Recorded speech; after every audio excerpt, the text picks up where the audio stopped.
Are you ready to stop the self-sabotage and create the life you desire? Well, in order for that to happen, you need to break free from the bad beliefs that are holding your success hostage. You need to optimize the stress by turning it into extra energy for success. And those hurtful habits? Well, we need to give that pain a purpose for progress. Welcome to Stop the Self-Sabotage and Create the Life You Desire podcast. Do you ever feel like you are drowning in overwhelm, in fear, in stress? Notice I'm not using the words anxiety and panic, although that's exactly how it feels. And the reason why I'm not using those words is because those are diagnosis codes that say you need to be on meds. But if you want another opportunity, something else to look at, then this is for you today. Because are you listening to your fear to be informed, or is it infecting you? And we're going to go over loss aversion, risk aversion, and then dysfunctional fear. Let's start with loss aversion. We will do more to keep from losing in life than we will to gain. Now, they discovered this with a lot of different studies. I'm going to give you one. It's like the kindergartner primer on it. They set people up on what was considered a sleep study. And then they would wake them up in the middle of the night and they'd say, hey, if you'll come into this other room and answer some extra questions, we'll give you a bonus. And people are like, no. And then later on, they would wake them up in the middle of the night and they say, hey, come into this other room, answer some questions we have for you. And if you don't, you're going to lose part of the money you were going to get from the sleep study. And the people said, oh, yes. So we will do more to try to hold on to what we have than we will to gain anything extra. And if you think about it, that makes sense.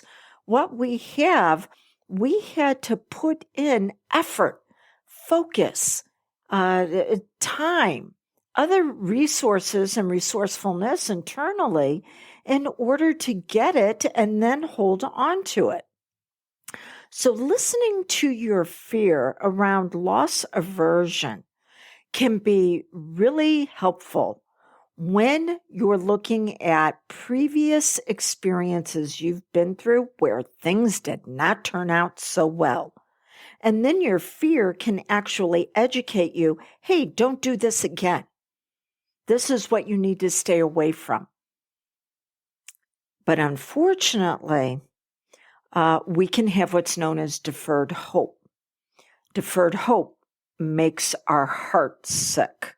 Deferred hope is when we're like, oh no, I'm pretty sure it'll turn around. No, that things will get better. Yeah, I'm just going to hang on a little bit longer. Well, if you're going to do that, I had one of my clients asking me about that for several months on a relationship that he was in. And I was like, okay, well, what is new and different that's happening in the relationship? How are you having higher quality conversations? Where is the responsibility on both partners to bring in something better to what's going on? And there wasn't. In fact, it was the difference of what's known as being harnessed and being yoked. If you think about a horse with a harness, they're going to pull something. When there's a yoke, it's actually two, usually oxen, oxes, oxen, get it, put together with one that's a little bit wiser, that's going to show the younger one the ropes. And unfortunately, in relationships, we can think that we're yoked with someone else and that we're going to take turns leading when actually we're harnessed and we're the only one pulling the relationship into the future up to the point to where it just gets to be too much. And that's when we're going to talk about number 3, dysfunctional fear. Okay, so Loss aversion can assist you when you understand that it is here to inform you of what not to do, of what to look out for, of what to evaluate and say, this really isn't proceeding the way I need it to be. But if that does not happen, if instead you become infected with that deferred hope, well, then you're going to move into number 2, which is risk aversion. Now, we all have an aversion to failure. The idea is, how can you minimize it? What can you afford to lose? It's just like if you decide to move into, say, real estate, like one of my clients, and I'm like, okay, that's great. The investments that you're doing, can you afford for it to all leave, to all be gone tomorrow? And she was like, yeah, probably not quite that much. And it's like, okay, well, then what is it that we can do to have this inform you, to educate you, to where you can mitigate the risk? This is the reason why we all carry insurance. If you've been listening to me for a while, you know that I have a new puppy. Well, not quite so new. He's 9.5 months old now. And I've always had large dogs, and I know that large dogs have their own health challenges that they can experience as far as problems with their hips and their legs. And so I decided to be informed by the risk aversion because of what I had lost before with other dogs. See, I'm following through on the cycle, so I decided to get insurance on my dog to be able to minimize the risk of what might come up in the future. Now, what I had planned for, and you've heard me talk about this before, you need to borrow trouble.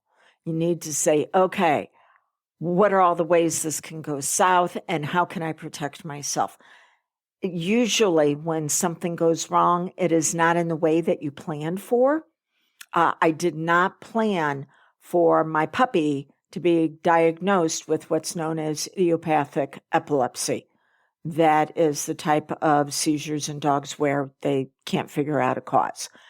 Did not expect that at all. I thought it was going to be structural challenges. But because I allowed my risk aversion and loss aversion from the past to educate me, to inform me, I took action to minimize, to mitigate the risk and say, this is what I'm willing to lose. This is what I'm willing to lose as far as a deductible and how much I think they're going to cover this. So yeah, we have risk aversion, and an entire insurance industry is built on that. So you need to allow it to inform you, what am I willing to be able to let go of? But because the loss aversion was deferred hope, things have got to get better. And the risk aversion is the fear of failure now, that you have to perform at such a level to try to keep things together that is going to wind up breaking you. That allostatic load, that stress load. Now we're going to move into dysfunctional fear. And this is where your brain gets stuck in a loop of fight, flight, freeze, appease. And if your allostatic load, if your stress load, you interpret it through anxiousness, nervousness, stress, tension, you will have a tendency to overperform, to do, because there's got to be something out there that is going to make this better. Or if you're like, okay, it's gotten too heavy, I can't pick it up anymore. This is when you will avoid, you will shut down, you will pull back, and sometimes we will bounce between the two. And now we've got a challenge, because that dysfunctional fear is now putting you in a disordered state. Because of the disorder, your system is dysregulated. You've now become dysfunctional. And, this can happen not just from what you're experiencing personally, but what those around you are experiencing, where you were harnessed to whatever was going on with them, and you were expected to make it better for everybody else at the expense of your health. Yeah. Okay. So what do we need to do to stop the self-sabotage and create the life you desire?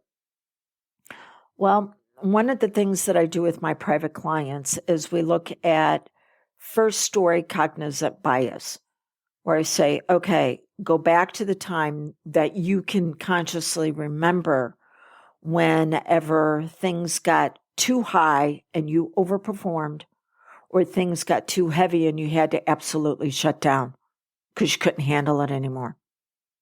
Because many times it is that aspect of our personality that is now front and center, trying to handle the fear, but from the age you were when that first imprint took place, not the wise woman, the wise man that you are now.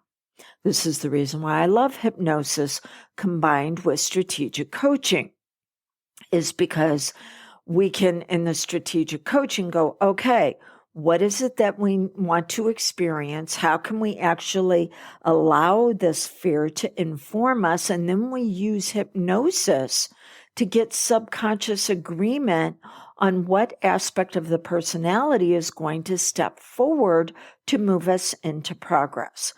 So look at your first story, too high, too heavy, and then you've got to start putting things back into order.